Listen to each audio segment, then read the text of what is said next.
Ray Brown's Talking Birds. Made possible by the generous support of the Birdwatchers General Store, Orleans, Cape Cod.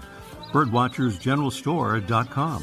And by Vortex Optics with the VIP warranty, their unlimited lifetime promise to keep you and your optic covered. Learn more at vortexoptics.com. And by Brome, where bird feeding meets innovation. Discover truly squirrel-proof bird feeders, all backed by lifetime care commitment.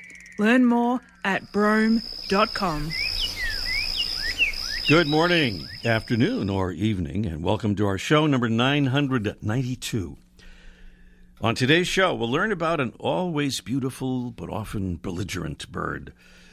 We'll meet a couple of dedicated birders who are spreading bird joy through their podcast of that name. We'll also listen to audio postcards from Colorado and Canada, and we'll get some good news about a threatened shorebird. Yes, that one that's piping up there. Our first audio postcard is from north of the border, the U.S. northern border, that is, featuring an exciting sighting by Levi Ziegler. Hello, Levi. Hello. Hello, Ray.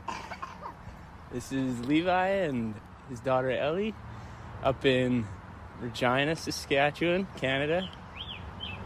And if you can hear that, that's a scarlet tanager, which is quite rare for our parts. It made the news, actually, and we just found it. Have a great one. Thank you, Levi and Ellie, for that report on a rare sighting of a scarlet tanager in Regina, Saskatchewan, Canada. Meanwhile, back in the States, Melissa Coleman in Colorado is with us.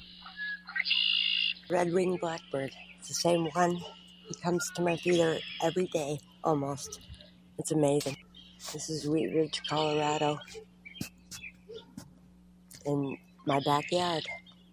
Melissa, the rockin' owl-alcoholic Coleman, signing off. Thank you so much, Melissa, a.k.a. the rockin' owl-alcoholic. Our invitation is open to all Talkin' Birds listeners to send us an audio postcard from your backyard or from wherever you're looking at birds. To make an audio postcard, just record yourself on a smartphone or other digital device describing a bird or birds you're seeing, and then just email the resulting file to ray@talkinbirds.com. That's ray@talkinbirds.com. If you think it needs a little editing, no worries. Our editing department will take care of it. That is our mystery bird. Preview here of the mystery bird contest. Coming along a little bit later in the show, our mystery bird is a small songbird, only about 5 inches long, with a brown cap, nape, and back, dark gray wings, white cheeks, a black throat, white breast and belly, and cinnamon flanks. Our bird is a year-round resident from northern Alaska, east to Labrador and Newfoundland, and south to the northern edges of the U.S. It's found mostly in conifers and feeds on seeds and insects and insect eggs. Here's our mystery bird again. We have wonderful prizes, as always, on our mystery bird contest, including from Brome Bird Care, a Mega 600 feeder. That is an awesome feeder with an extra large tube that holds nearly 2.5 pounds of seed. It's easy to clean. It's chew-proof. Includes the Brome ventilation system to keep the seed cool and dry. And from Fresh Cut Paper, makers of beautiful life-sized pop-up floral bouquets that are wilt-proof and crafted to last a lifetime, we have a certificate for 5 Fresh Cut Paper bouquets, all in our Mystery Bird contest coming along in just a little bit.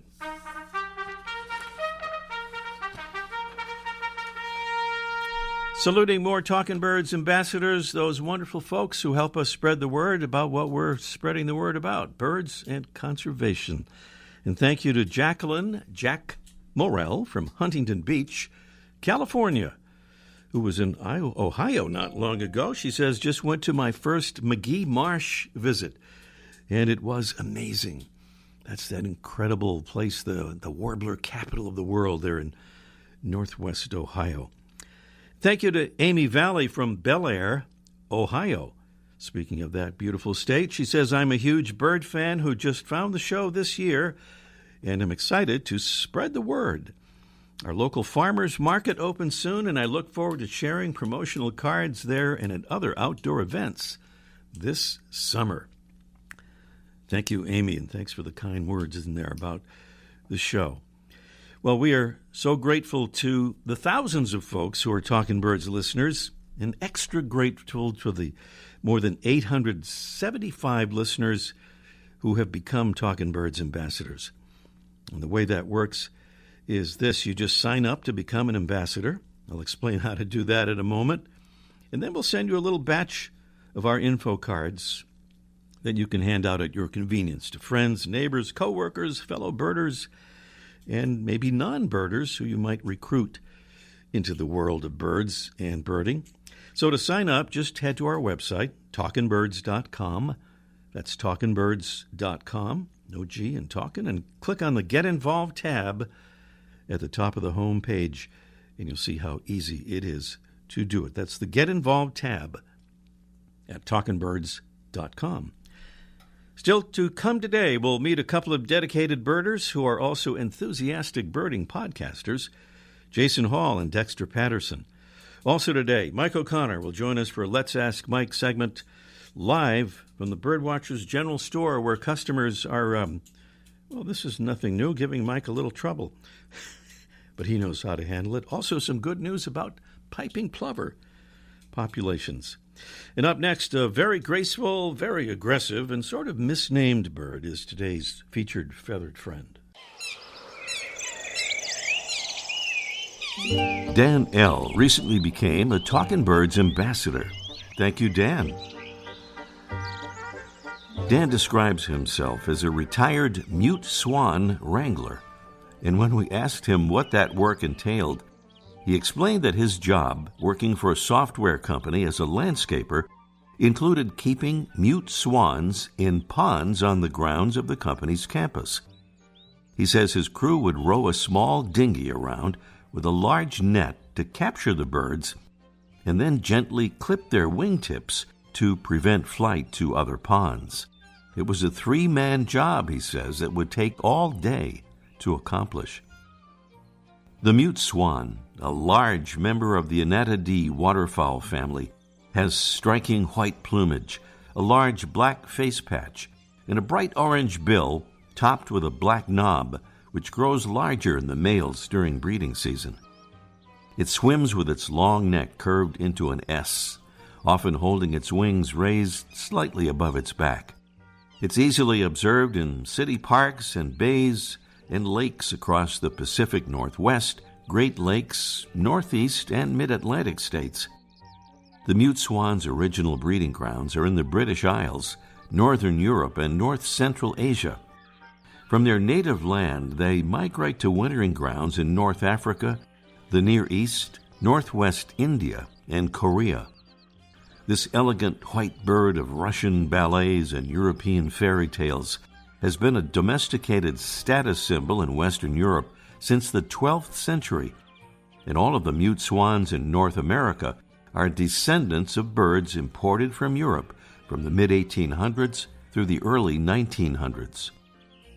The mute swan's aggressive behavior and voracious appetite often upset local ecosystems, drive out native species, and even pose a hazard to humans. Although it's almost certainly a myth that a whack by a mute swan's wing can break a human's arm, it's probably not a good idea to test the theory. If you get in their way or get anywhere near their nest, they will attack with wings and beak. If a mute swan hisses at you, it's not trying to be your friend. Mute swans, another of those misnamed birds, since they aren't really mute, form long-lasting pair bonds, and in many cultures, their reputation for monogamy, along with their elegant white plumage, has established them as a symbol of love. the Mute Swan, Cygnus olor. Today's Talkin' Birds featured Feathered Friend. Welcome again to our show number 992. And for the next 60 seconds or so, we're going to hear an introduction to a podcast episode about how we can experience some bird joy while we learn how to engage in some bird conservation.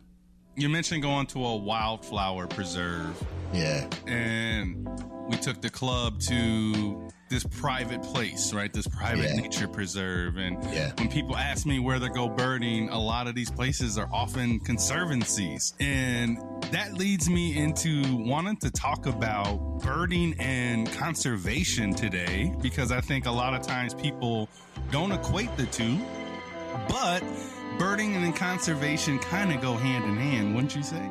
I would. And a lot of people don't realize that it's easier than they think to contribute to. So I'm hoping today we get a chance to talk about all those little ways that you can make something that you love doing, looking at birds, beneficial to their safety and their conservation and the scientific community as a whole. Very lovely. So welcome to the Bird Joy Podcast. I am Dexter Patterson. And I am Jason Hall, and this podcast is all for the bird nerds and the bird homies out there who want to find a little bird joy. Yes. Are you ready for some bird joy? I believe we are ready indeed. And following that lead-in, we heard lots of great ideas in the podcast about bird conservation from our guests, Jason Hall and Dexter Patterson, the creators of the Bird Joy podcast, who join me right now as soon as we plug this thing in here. There it is. Good morning, Dexter and Jason. Good morning. Great. Good morning. Good morning. Great to have you with us here. And I want to start with a two-part question. How did you come to create this podcast, and what did you want to accomplish with it? You want to take the first half of that question, Dexter? Yeah, I would say it started in October of 2022. Mm-hmm. We were invited to attend a Black Birders retreat that was organized by Christian Cooper, and Jason was my roommate. So we had been friends on Instagram for a while and following each other, but meeting Jason in real life kind of sparked this drive to collaborate with him, and the podcast was one thing that I just felt like that we could both do and do efficiently. So, and we kind of bounced around some ideas for a little while, and then one day I emailed Jason literally with a season worth of ideas for the first season of the Bird Joy podcast. Wow. And he was like, "Let's go." All right, let's go. That's his trademark phrase, I think. So what about the goals with the podcast? What were you really aiming at, Jason? Yeah, the idea for the podcast is to provide a space for a lot of birders that are beginner birders, a lot of birders that maybe don't want to dive straight into the deep end of the technical ornithology stuff right off the bat. Certainly we'll get there in some cases, and in particular bring a lot of joy to those communities that haven't found bird joy yet, maybe that are underrepresented in terms of their access to birding and the hobby and green space, and really just giving people that spark, honestly, to say, hey, you can get out there. Here's how you get out there. Here's how you find some bird joy in your community. So that's always going to be the goal, I think. All right. At the end here, we'll give some info on how to find your podcast. 10 episodes so far. One, we just talked about birding and conservation. You also have done birding on a budget, birding and mental health, which we certainly hear a lot about these days, birding as a family, spring migration, and Black Birders Week recap. What are a couple others that you've done so far? Yeah, we did just kind of like the intro to just what bird joy means to us. Mm-hmm. That was our first episode, just really kind of letting people know, hey, like this is what you can expect from us. So just kind of laying the law of the land, and later today we're going to record birding and safety. So we got a lot of different things that we're cooking up right now, Ray. All right, you are not short of ideas, and they are great ones. And of course, you folks are doing lots of other stuff. Dexter, you're also the co-founder of the BIPOC Birding Club of Wisconsin. For those not familiar, BIPOC is an acronym for Black, Indigenous, and Other People of Color. Two of your colleagues have been on the show with us, but that was a couple of summers ago. Maybe give us an idea again about the club, Dexter, and maybe an update. Yeah, we literally just celebrated our 3rd anniversary. We started our club on Juneteenth of 2021. So a couple weeks ago, or about a week and a half ago, we celebrated our 3rd anniversary. And honestly, it's been our mission. We just want to create safe spaces for people of color in the outdoors.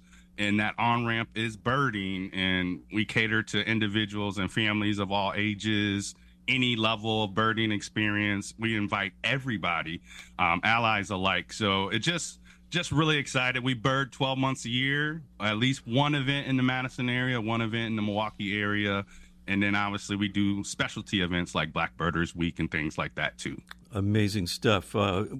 Quickly tell us about the Wisco birder. I mean, that's you, but I'm pretty sure that Wisco is short for Wisconsin. If Wisco is the right pronunciation, what do you do as the Wisco birder? You know, it was one of those. It was during COVID. I always tell people I've always loved birds, but I never gave them the attention they deserved, and I never really professed that love of birds to the world. Mm-hmm. And during COVID, I remembered birds really lifted my spirits, and I was really feeling good about it. And I noticed a lot of people were struggling, and that was kind of like my motivation to say, you know what, I'm gonna share some of this bird joy with the world. And I was afraid. I didn't know what people would think, and it's millions of views later. It's been a wild ride. I will just say that people are coming to get some bird joy. I try to ultimately, with the club as well as with my social media, my goal is to make birding more accessible. I want people to say, oh, dude looks like me. He's not some old dude. He's out here literally having fun. Maybe I'll go try birding. And that's my goal. Right. I want to bring as many people into birding as possible, Ray. Indeed. Wisco birder. All right, Jason Hall, you're the founder of the In Color Birding Club based in Philadelphia. You were a guest on our show last November talking about the club. I want to give you a chance to give a quick plug for it, maybe an update of what's new there. Yeah, absolutely. We also just celebrated 3 years in May, actually, and we had a pack spring, really capped with our trip to Central Park to bird with Christian Cooper and Indigo Goodson Fields in the Rainbow, where that event happened, 5 years ago. Yeah. And it was amazing. We got to see black-burning warblers. We went out to the NYC Piping Plover Project, which I think you may have spoken with them before. And it's going well. We're looking to maybe take a little bit of a break as the weather gets a little hot, and then pick it right back up in the fall, finding some bird joy. The In Color Birding Club. Jason Hall and Dexter Patterson are the co-hosts of the entertaining and informative Bird Joy podcast, among all those other things. You can find the Bird Joy podcast through your favorite podcast provider or on YouTube. Bird Joy, the Bird Joy podcast. Jason and Dexter, congratulations on that podcast and all your other good work, and let's keep in touch. Yeah, thanks for having us, Ray. Thanks, Ray. Thank you so much. Dexter Patterson, Jason Hall here on Talking Birds. And up next, it's our Mystery Bird contest in just 1 minute. The flutter of a tail feather, the flash of a wing bar in mid-flight. You don't always have a lot of time to identify a bird in nature, let alone to appreciate its beauty. But with Vortex Optics, you'll have the power to bring every wild moment closer. When you choose Vortex, you're choosing to have a partner in the field as passionate about nature as you are. Whether you're spotting old friends on the backyard feeder or packing for a once-in-a-lifetime trip to add a few species to your life list, Vortex offers a full range of optics and optics accessories for every birder and every budget. And whether the birds are taking you to another state or another country, you're always covered by the Vortex VIP warranty, an unlimited lifetime promise to keep you and your optic covered. If you'd like to learn more, or if you need help choosing your next optic, give Vortex a call at 1-800-4VORTEX or visit vortexoptics.com. Can you hear that bird? Our mystery bird is a small songbird, only about 5 inches long, with a brown cap, nape, and back, dark gray wings, white cheeks, black throat, white breast and belly, and kind of cinnamon flanks. Our bird is a year-round resident from northern Alaska, east to Labrador and Newfoundland, and south to the northern edges of the U.S. It's found mostly in conifers, and it feeds on seeds and insects and insect eggs, and it's our mystery bird. And we'd like to have you tell us what it is. Well, I think we know, but just to confirm that and win our contest here by calling this number, 781-837-4900, as soon as you can. 781-837-4900. Our winner gets a beautiful Brome Bird Care Mega 600 feeder with the extra-large tube and all those wonderful attributes that make it a terrific feeder, including the Brome Lifetime Care Warranty. And from Fresh Cut Paper, 5 of those gorgeous pop-up floral bouquets that last really, really, really long time and have a small fraction of the carbon footprint of imported flowers. They are really beautiful, and some of them are bird-themed as well. So tell us what that bird is, or take your guess. No guess, as always, or no correct answer, that is. Always triggers a drawing so that we can have a winner, whether we get the exact answer or not. So give us a call and tell us what you think that bird is. 781-837-4900 is the number to call. 781-837-4900. Meanwhile, let's ask Mike live in just 1 minute.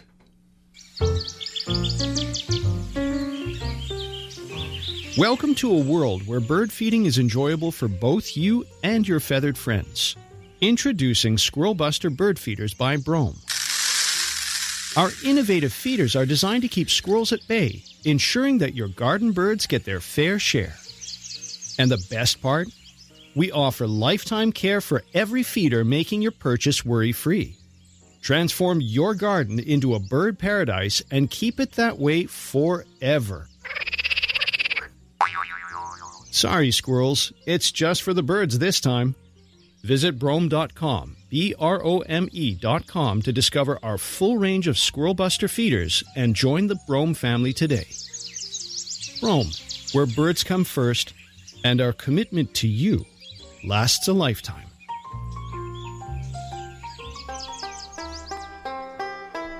Mike O'Connor is the proprietor and operator of the famous Birdwatchers General Store on Cape Cod, and he loves his customers, always saying good things about them, and let's hear more of that. Good morning, Mike.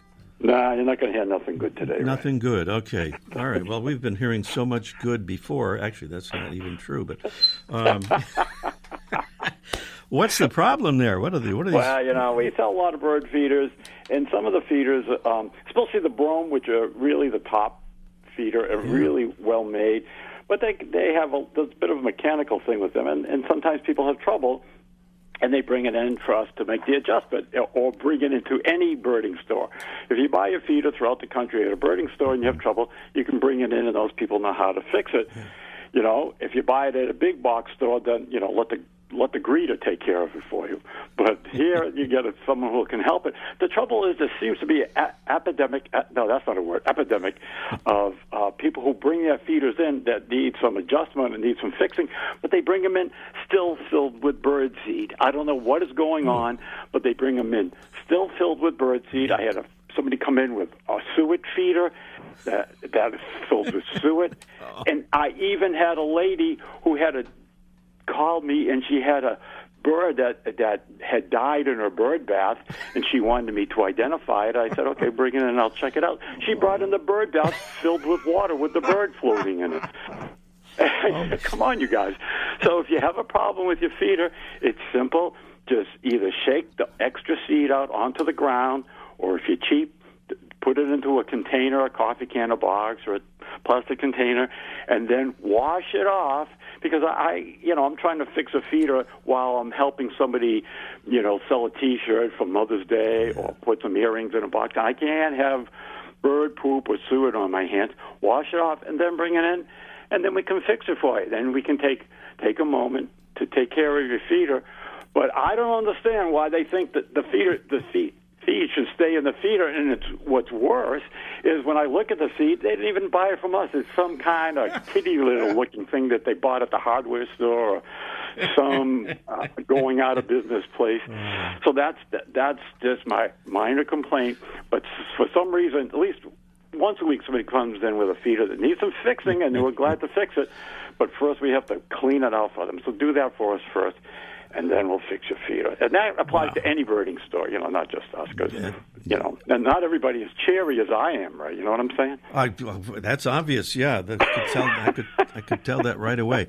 We wanted to talk about piping plovers and some of the great comeback they're making in a lot of places, but we're kind of like almost out of time. We might have to move that to another show here. All right, we'll do that. Yeah, at least here on the Atlantic and some places in the Midwest, the upper mid, the Great Plains are doing well. I think the lake areas, Great Lakes, still having a little bit of trouble. But yeah, I did run into a woman who's doing a lot of plover warden kind of thing, and she's had some great news. So maybe we'll work that out for another time. All right.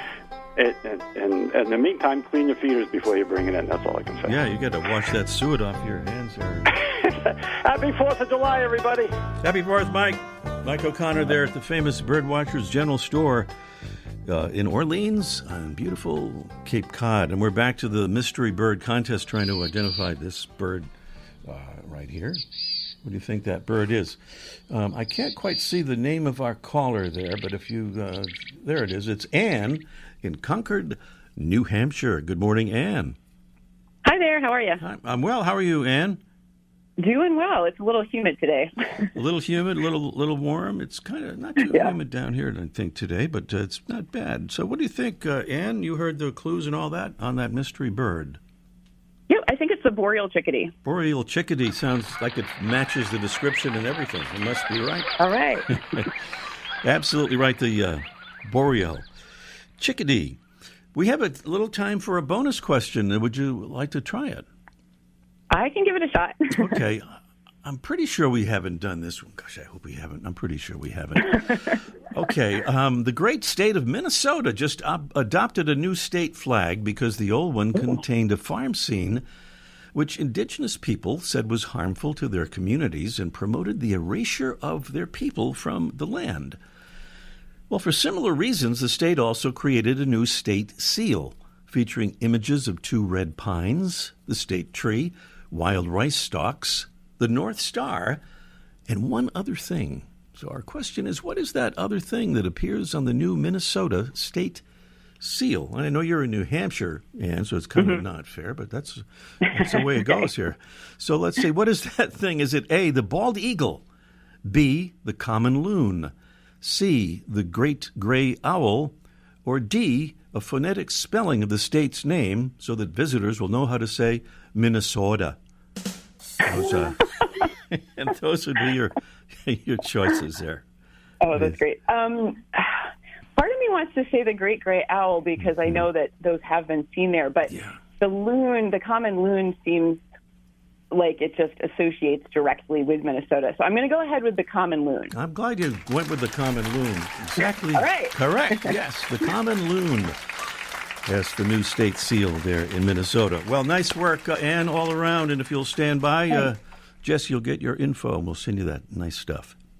Great. And thank you so much for the show, Ray. We, my little girls and I and my husband all love it. Thanks. Oh, thank you so much. Thank you, Ann. That's Ann up in Concord, New Hampshire, correctly identifying, first of all, the boreal chickadee and then the common loon as the state seal bird there in Minnesota. And we're out of time for our show. We hope you'll join us again soon. So thanks for being with us, and see you next week. The bird show. I like that. Ray Brown's Talking Birds. Made possible by the generous support of the Birdwatchers General Store, Orleans, Cape Cod. Birdwatchersgeneralstore.com. And by Vortex Optics, with the VIP warranty, their unlimited lifetime promise to keep you and your optic covered. Learn more at vortexoptics.com. And by Brome, where bird feeding meets innovation. Discover truly squirrel-proof bird feeders, all backed by lifetime care commitment. Learn more at brome.com.